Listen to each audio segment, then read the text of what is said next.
என்ன பல்லு போடுறேன், என்ன பினியன் போடுறேன்னு ஓப்பனா சொல்றேன். உள்ள வந்து அந்த அதாவது 2 கஸ்டமர்ஸ் வந்து ஒரு இமேஜின் பண்ணட்டும். அந்த பல்லு எதை இழுக்குது அப்படின்னா, நம்ம எல்லாரும் ஒரு 50 பேர் வண்டியில ஏறுறோம். பின்னாடி டயர்ல வந்து 2 டயருக்கு இடையில ஒரு ஒரு பாக்ஸ் இருக்கும். ஆமா. அந்த பாக்ஸ் தான் ஹவுசிங்.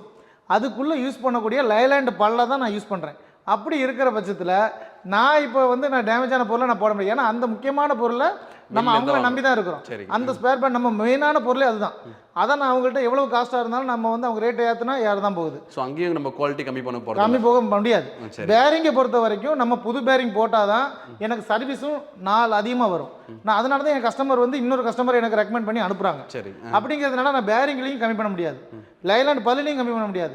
அதுக்கப்புறம் இந்த சைடு ஷீட் அப்படின்னு சொல்லக்கூடிய இந்த பிரேம் செட்டிங், இந்த பிரேம் செட்டிங்கை வந்து ஒரு அளவுக்கு மேலே நீங்கள் கம்மி பண்ணினீங்கன்னா மிஷின் வந்து இங்கே நிற்காது, ஓட ஓட அப்படியே ஒரு சில ஓடி போயிடும். சரிங்களா? மூவிங்லேயே இருக்கும். அது நம்ம ஒரு பக்கம் போனால் அது ஒரு பக்கம் போகும், அப்படிங்கிற மாதிரி போயிடும். அதனால் அந்த இதுலேயும் பண்ண முடியாது. இந்த மிஷினோட தரத்துக்கு தகுந்த மாதிரி நம்ம வந்து என்ன அளவில் நம்ம கேஜ் போடணுமோ இந்த கேஜ் சீட்டில் தான் நம்ம வளைக்கிறோம். அதுக்கப்புறம் இன்னொரு விஷயம் என்னென்னா, இதை வந்து எல்லாமே லேசரில் கட் பண்ணி பெண்டிங் பண்ணக்கூடிய ஷீட்டு.